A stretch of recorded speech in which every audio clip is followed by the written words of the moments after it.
நாளை நமதே, இனி நாளை நமதே. திரு அண்ணாமலை, கடலூர்.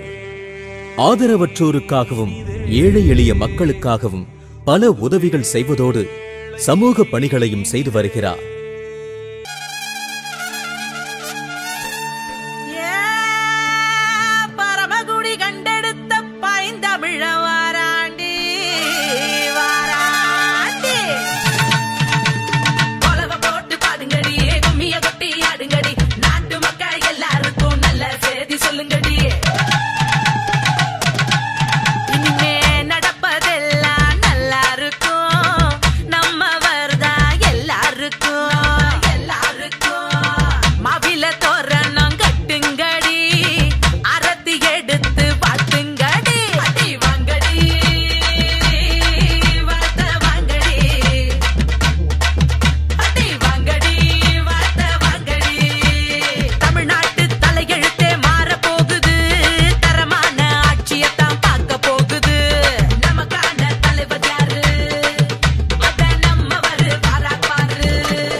கிராமத்தை சேர்ந்த பொதுமக்களே, உங்களை எல்லாரையும் இந்த நிமிஷம் இங்க வந்து பாக்குறதுல மெத்த மகிழ்ச்சி அடைகின்றேன்.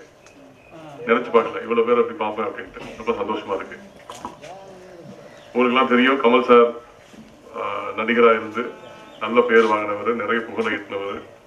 இன்னைக்கு வந்து மக்கள் நீதி மையம் அப்படின்னு ஒரு கட்சியை ஆரம்பிச்சு இந்த மக்களுக்கு ஒரு நல்ல சேவையை கொடுக்கணும், அவங்களுக்கான நீதி கிடைக்கணும் அப்படின்னு ஆசைப்படுறாரு. நம்ம தமிழ்நாட்டை பொறுத்த வரைக்கும் அரசியல்லாம் இது வரைக்கும் 2-3 பெரிய ஜாம்பவான்கள் இருந்தாங்க. அது அம்மாவா இருக்கட்டும், ஐயாவா இருக்கட்டும். நீங்க எல்லாம் அவங்களுக்கு தான் போட்டுப்பீங்க, நானும் அவங்களுக்கு தான் போட்டேன், அதான் உண்மை. ஆனா இன்னைக்கு காலம் மாறிக்கிட்டே வருது. இளைஞர்கள்லாம் நிறைய எழுச்சியோட இருக்காங்க.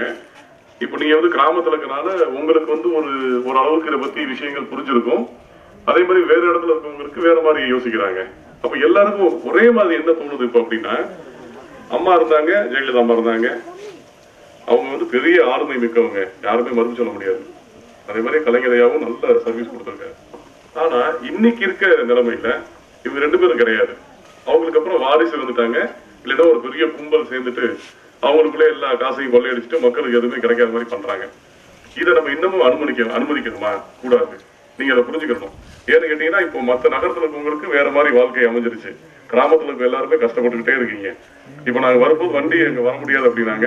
நான் நடந்தே வரேன், உள்ள போய் சந்திப்போம் எல்லாரையும் சொல்லிட்டு வந்து உங்களை பார்த்ததுல சந்தோஷமா இருக்கு. வரும்போது கவனிக்க முடியுது, அங்கங்க தண்ணி தேங்கி நிக்குது. நைட்ல எல்லாம் உங்களுக்கு கொசு தொல்லை நிறைய இருக்கும், பார்த்தாலே தெரியுது. எல்லா உயிரும் சமம் தான். எவ்வளவு பெரிய கோடீஸ்வரா இருந்தாலும் என்ன சொல்றீங்க, அவங்க சாப்பிடுறது தங்கத்தை கரைச்சி சாப்பிட முடியாது. அவங்க எல்லாம் பாத்தீங்கன்னா கோடி கோடியா கண்டெய்னர் சேமிச்சு வைக்கிறாங்க காசுகளை. ஆனா அவங்களுக்கு என்ன ஒட்டுமோ அதுதான் ஒட்டும். என்னைய பொறுத்த வரைக்கும் இந்த மக்களுக்கு ஏதாவது நல்லது சேவை பண்ணணும். இது வந்து மக்கள் இப்பதான் உணர ஆரம்பிக்கிறாங்க. உங்களை மாதிரி எல்லாம் பாத்தீங்கன்னா இன்னமும் அந்த பழைய காலத்து உதயசூரியனையும் ரெட்டையிலையும் அவங்க மனசுல வச்சிருந்தா கூட இப்பதான் யோசிக்கிறாங்க. இப்ப நம்ம வந்து ஒரு அடி எடுத்து வச்சோம்னா அவங்க அந்த குடும்பத்தை சேர்ந்தவங்க, வாரிசு சேர்ந்தவங்க வெவ்வேறு நாட்டுல பாத்தீங்கன்னா நிறைய சொத்துக்களை சேர்த்து வச்சு அவங்க நல்லா இருக்கணும் தான் பாக்குறாங்களே தவிர மக்களை பத்தி சிந்திக்கவே கிடையாது. அப்பதான் என்ன சொல்றாரு கமல் சார், யாரும் சம்பாதிச்சு பணத்தின் மீது ஆசை இல்லையோ அவங்க எல்லாம் வாங்க அரசியலுக்கு. ஏன்னா அரசியலுங்கிறது புனிதமானது.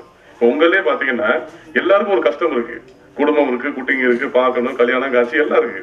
அப்ப எல்லாருனாலும் இந்த வேலையை செய்ய முடியாது.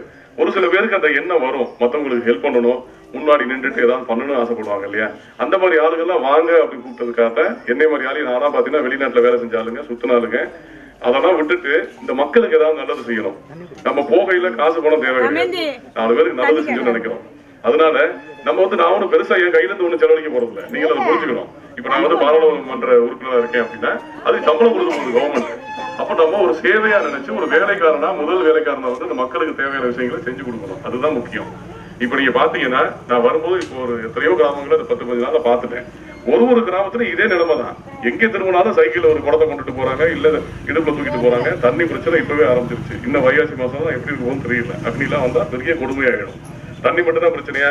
உங்க கிராமத்துல நாங்களும் தீர்க்கமா யோசிச்சு பாக்குறோம். இதுக்கு மாற்றுறதெல்லாம் இப்போதைக்கு யாரு இருக்கா அப்படின்னு யோசிச்சு பாத்தீங்கன்னா கமல் சாரை சவுத்துல யாரும் கிடையாது. ஏன்னா அவர் வந்து கிட்டத்துல வந்து பார்க்கக்கூடிய வாய்ப்புகள் நிறைய கிடைச்சிருக்கு, பேசக்கூடிய வாய்ப்பு கிடைச்சிருக்கு.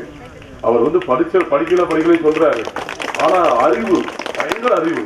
அவர் என்ன நினைக்கிறார் அப்படின்னா, என்னோட வாழ்க்கையில மீறி இருக்கிறத, எஞ்சி இருக்கிறத இந்த மக்களுக்காக கொடுக்குறேன்னு சொல்றாரு. அதையும் சில பேர் ஏளனம் பண்றாங்க. ஆனா உண்மையான விஷயம் என்னன்னு கேட்டீங்கன்னா, அந்த மாதிரி ஒரு ஆள் கிடைச்சாருன்னா நீங்க பாத்துக்கிட்டே இருங்க, தமிழகத்துக்கும் சரி இந்தியாவிற்கும் சரி எங்கேயோ கொண்டு போறாரு. ரொம்ப நுணுக்கமா யோசிக்கிறார் அந்த விஷயங்கள் எல்லாம். இது வெளியில இருந்து பாக்குறவங்க என்ன சொல்றாங்க, அவரை மட்டம் தட்டுங்கிறதுக்காக கேவலப்படுத்திக்கிட்டு விஷயங்கள் சொல்றாங்க. நீங்க பாத்துக்கிட்டே இருங்க, இந்த தேர்தலிலேயே ஒரு மிகப்பெரிய வெற்றியை மக்கள் நீதி மையம் பெற்றுத்தர போகிறது. அது மக்கள் நீதி மையத்துக்கு இந்த வெற்றி வந்து வச்சுக்கோங்க, அடுத்த சட்டமன்றம் வருது. அதாவது நான் என்ன சொல்றேன்னா, யார் மேலே எங்களுக்கு கோபம் இல்லை. நான் சொல்றேன் பாத்தீங்களா, அம்மா ஜெயலலிதா மேல முழு மரியாதை இருக்கு, அதே மாதிரி கலைஞர் மரியாதை இருக்கு. எத்தனை நாளைக்கு அவங்க ரெண்டு இல்ல.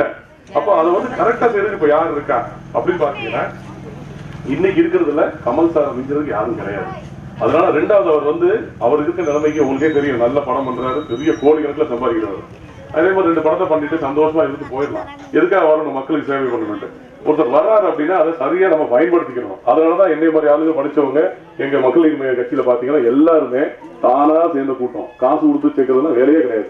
நாங்க என்ன சொல்றோம், மக்களுக்கு இலவசம் தர மாட்டோம். ஆனா நீங்க எதிர்பார்க்கிற விஷயங்களை காட்டில இன்னும் பன்மடங்கா நிறைய திட்டங்கள் உங்களுக்கு தரணும். நம்ம வெளிநாடு மாதிரி அந்த வெளிநாடு அளவுக்கு நம்மளுடைய கிராமங்கள் உயரணும்னு ஆசைப்படுறோம். ரெண்டாவது நம்ம குழந்தைங்க, இப்ப நம்ம வாழ்க்கை, இப்ப நீங்க நிறைய முதியவர்களா இருக்கீங்க, நம்ம வாழ்க்கை போயிடுச்சு ரைட், இதே அரசியல் பார்த்து சொல்லிட்டு இருக்கோம். நமக்கு பின்னாடி வரக்கூடிய குழந்தைங்களோட லைஃப் நம்ம நினைச்சு பார்க்கணும், அவங்களுடைய வாழ்க்கையை பார்க்கணும். கல்வியா இருக்கட்டும், எல்லா விஷயங்களும் பாத்தீங்கன்னா இன்னைக்கு நம்ம எடுத்து ஒரு அடியை வச்சு இந்த அரசியலை மாற்றியே தீர வேண்டும் நினைச்சோம்னா இன்னும் ஒரு 5 வருஷம் கழிச்சு 10 வருஷம் கழிச்சு உண்மையில நீங்க பாருங்க, நமக்கு பின்னாடி வரக்கூடிய நம்முடைய சமுதாயம், நம்முடைய குழந்தைகளுடைய வாழ்க்கை சிறப்பாக அமைய போகுது. அதுக்கு வந்து உண்மையிலே நான் சொல்றேன், மக்கள் நீதி மையம் நடக்கெடுக்கு நிறைய நடக்கெடுக்கு.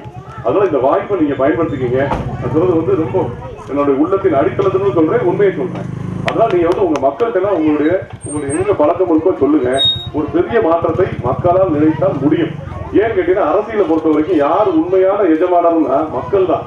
இவங்க அரசியல்வாதி என்ன நினைக்கிறாங்க, கார்ல போயிட்டு குடும்ப வசதியோட இருந்துட்டு அவங்கதான் வந்து அரசியல்வாதி என்ன நினைக்கிறாங்க, அவங்கதான் எஜமானர் நினைக்கிறாங்க. அது தவறு. அரசியலை பொறுத்த வரைக்கும் மக்கள் தான் எஜமானர்கள். நீங்க கொடுக்கிற உத்தரவுக்கு வேலை செய்யக்கூடிய வேலையாள் தான் அரசியல்வாதிகள். அதுதான் மாறி போயிடுச்சு தமிழகத்தை பொறுத்த வரைக்கும். அதை சீர்படுத்தி ஒழுங்குபடுத்தி இதுதான் அரசியல், இவன் தான் அரசியல்வாதி அப்படின்னு ஒரு பெரிய மாண்பை மக்களுக்கு விளக்கணும்னு நாங்க ஆசைப்படுறோம். அதனால பாத்தீங்கன்னா கிராமங்களை பொறுத்த வரைக்கும் நாங்க போற இடத்துல எல்லாருமே நிறைய எதிர்பார்க்கிறாங்க, நிறைய எதிர்பார்ப்பு இருக்கு. இதுக்காக நான் இவ்வளவு தூரம் உங்கள்கிட்ட விளக்கமா சொல்றதுக்கு காரணம் என்னன்னா, இன்னைக்கு தான் உங்களுக்கு இவ்வளவு தூரம் விளக்கமா நான் பேசுறேன். காரணம் என்ன அப்படின்னா, எல்லாரும் மனசுல வச்சுக்கோங்க. அதாவது சில பேர் பாத்தீங்கன்னா காசு கொடுக்குறாங்க ஓட்டு வாங்குறதுக்கு, அது வந்து எப்படியா அவங்க கொள்ளையடிச்ச காசை கொடுத்து மக்கள்கிட்ட வாங்கி திருப்பி அந்த பவர்ல உட்காந்துக்கணும் அப்படி பாக்குறாங்க. அவன் என்ன பண்ணுவான், காசை கொடுத்துட்டு திருப்பி அந்த காசை சம்பாதிக்கணும் தான் பாக்குறான். நாங்களாம் என்ன நினைக்கிறோம்னா, கையில இருக்க காசு என்ன நாங்க சம்பாதிச்சிருக்கோமோ அந்த காசை செலவழிச்சு, ஏன்னா அதை செலவழிச்சாதான் அந்த இடத்த போய் உட்கார முடியும்.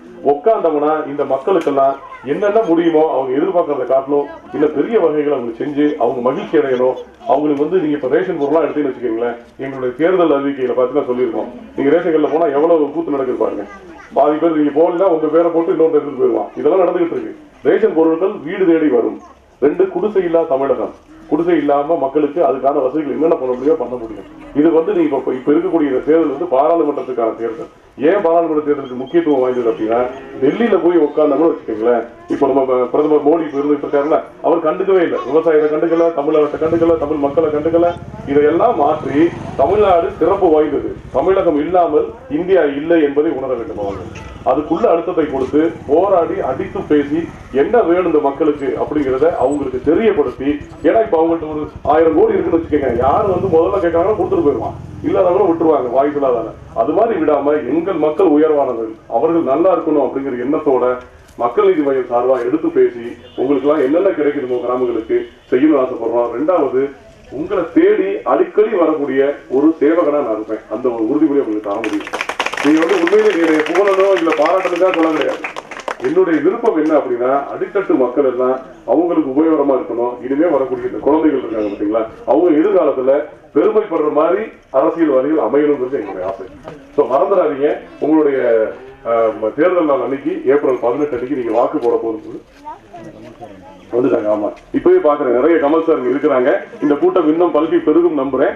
நீங்க ஏப்ரல் 18 அன்னைக்கு நீங்க வாக்களிக்க செல்லும் பொழுது, ஆமா வாக்களிக்க போகும்போது வாக்கு பெட்டியில பாருங்க, முதல்ல மேல இருந்து 1, 2, 3வது வரிசையில டார்ச் லைட் படம் இருக்கும். அது அந்த டார்ச் லைட் தான் நான் கொடுத்த அந்த பேப்பர்ல கூட இருக்கு, பாத்துக்கோங்க. அந்த டார்ச் லைட்டுக்கு நீங்க வாய்ப்பு கொடுங்க. எனக்கு தெரியும் நீங்க எல்லாம் பண்ணுவீங்கன்னு. ஏன்னா ஒவ்வொருத்தையும் இறங்கி இது மாதிரி பேசணும்னு எனக்கு அளப்பரிய ஆசை இருக்கு. பட் நேரம் கிடைக்கல, அதுதான் உண்மை. ஏன்னா மக்கள் நீதி மையத்துல இப்ப கமல் சார் கீழே வந்திருக்கு யாருமே காசு சம்பாதிக்கணுங்கிறதா கிடையாது. உங்களுக்கு இப்ப கூட நான் சொல்றேன், இந்த ஊர்ல இருந்து ஒரு படி மண்ணை கூட எடுத்து போறதுக்கு எனக்கு ஆசை கிடையாது.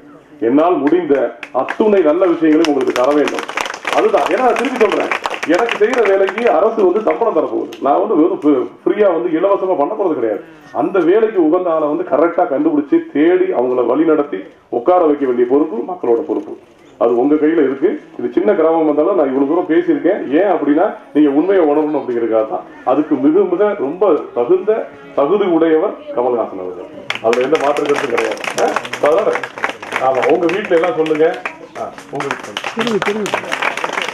சேவை செய்ய வேண்டும் என்று கூடிய கூட்டம் இருக்கு. அதனால உங்களுக்கு எல்லாமே இன்னொரு நாள்ல உங்களை திருப்பி சந்திக்கணும்னு ஆசைப்படுறேன். நீங்க எப்போதும் எளிமையா அணுகக்கூடிய ஒரு சேவகனா நான் இருக்க வேண்டும் ஆசைப்படுறேன். நாளை நமதே, இனி நாளை நமதே.